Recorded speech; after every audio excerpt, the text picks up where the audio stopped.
Pernah kepikiran nggak sih di tengah semua kesibukan rumah sakit, gimana caranya para dokter dan perawat bisa selalu pastiin Anda dapat obat yang benar, dosis yang pas, dan di waktu yang tepat? Ternyata ada loh sebuah sistem yang nggak kelihatan, semacam jaring pengaman yang kerja nonstop buat melindungi setiap pasien. Hari ini kita bakal bongkar tuntas sistem super penting ini. Oke, kita mulai dari angka ini. Ini penting banget. Menurut riset, 53%, ya lebih dari setengah kejadian medis yang nggak diinginkan itu, sebetulnya bisa dicegah loh. Ini nunjukin betapa vitalnya jaring pengaman yang bakal kita bahas. Taruhannya benar-benar tinggi. Nah, ini dia pertanyaan inti kita. Sebenarnya, di mana sih celahnya dan gimana caranya rumah sakit membangun lapisan-lapisan perlindungan ini satu persatu buat menangkal kesalahan bahkan sebelum itu terjadi? Yuk, kita cari tahu. Oke, bagian pertama. Sebelum kita ngomongin solusinya, kita harus kenal dulu nih masalahnya apa. Ada dua kategori risiko utama yang jadi PR besar buat setiap rumah sakit. Ini yang pertama. Gini deh, anggap aja semua obat itu punya risiko. Tapi obat-obatan yang ini tuh levelnya beda. Mereka ada di kelasnya sendiri. Salah sedikit aja dalam pemberiannya, akibatnya bisa serius banget. Makanya, mereka butuh perlakuan yang super-duper khusus. Dan ini dia biang keladi kedua. Di dunia medis, ini sering disebut obat LASA. Itu singkatan dari look alike, sound alike. Obat-obatan yang kelihatannya mirip dan pas diucapin juga kedengarannya mirip. Kebayangkan, gampang banget bisa ketukar. Nah, coba deh perhatikan baik-baik. Ini contoh nyata dari daftar yang ada di rumah sakit. Di kolom kiri, kita bisa lihat obat yang nama dan kemasannya hampir sama persis, cuma beda dosis. Bayangin deh, Anda perawat yang lagi sibuk banget di shift malam. Gampang banget kan salah ambil cantesartan 16 mg padahal resepnya 8 mg. Terus di kolom kanan, lihat deh bunyinya. Dopamin sama dobutamin. Salah dengar sedikit aja, akibatnya bisa fatal. Inilah kenapa perlu banget sistem yang ketat. Oke, sekarang kita pindah ke lapis pertama dari solusinya. Jadi, keselamatan pasien di rumah sakit itu bukan hasil improvisasi ya. Semuanya itu dimulai dari sebuah kerangka acuan, semacam cetak biru global yang diikuti sama rumah sakit di seluruh dunia. Kenalan dulu nih sama JCI. Mereka ini salah satu badan global yang bikin standar keselamatan. Jadi, merekalah yang bikin aturan main tingkat tinggi yang harus dipatuhi rumah sakit kalau mau dapat akreditasi internasional. Ini semacam bukti komitmen mereka terhadap keselamatan pasien. Dan ini beberapa target utama mereka yang langsung menjawab risiko-risiko yang tadi kita bahas. Coba deh lihat, ada fokus khusus ke obat-obatan berisiko tinggi dan komunikasi. Ini bukan kebetulan loh, ini adalah respon langsung ke area-area yang paling rawan, yang butuh pengecekan paling ketat. Oke, standar global itu kan keren ya, tapi gimana sih wujud nyatanya di praktek sehari-hari di rumah sakit? Nah, sekarang kita lihat gimana aturan-aturan tadi dihidupkan di level operasional.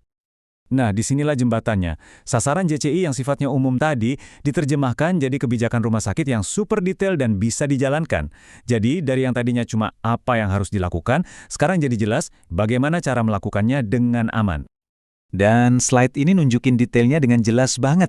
Ini adalah benteng pertahanan pertama, penyimpanan yang terorganisir. Stiker merah itu fungsinya kayak lampu merah, sinyal visual buat stop, pikir 2 kali, cek lagi. Obat LASA juga dipisahin tempatnya biar nggak salah ambil.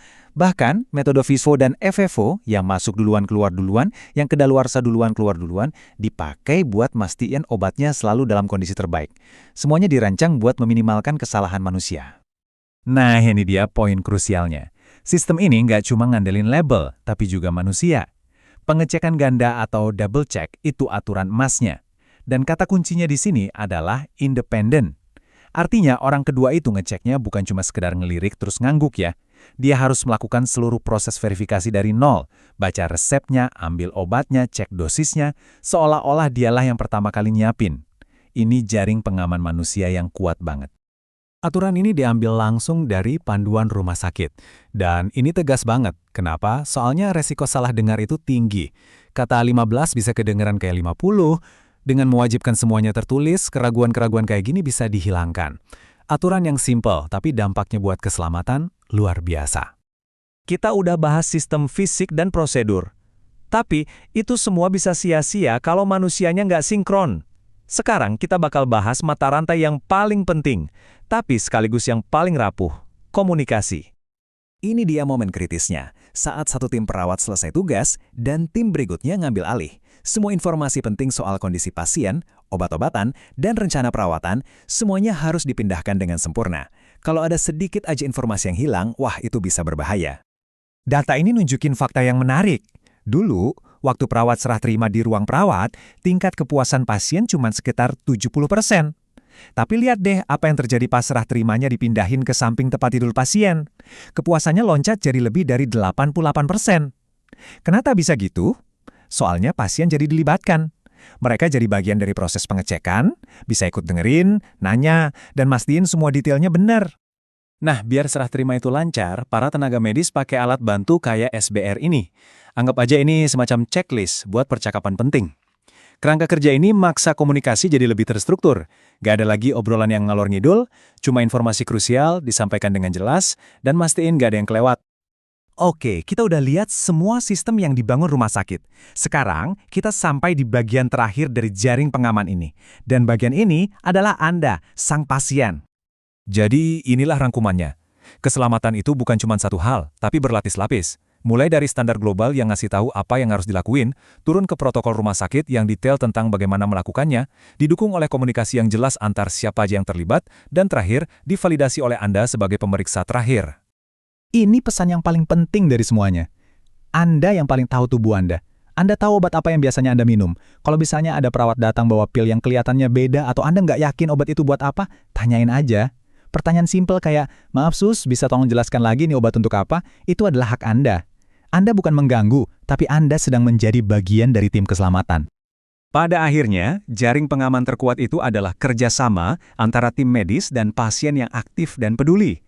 Jadi coba dipikirkan, lain kali Anda atau keluarga Anda menerima obat, pertanyaan apa yang akan Anda ajukan untuk memastikan semuanya tepat? Ingat, keselamatan kita adalah tanggung jawab bersama.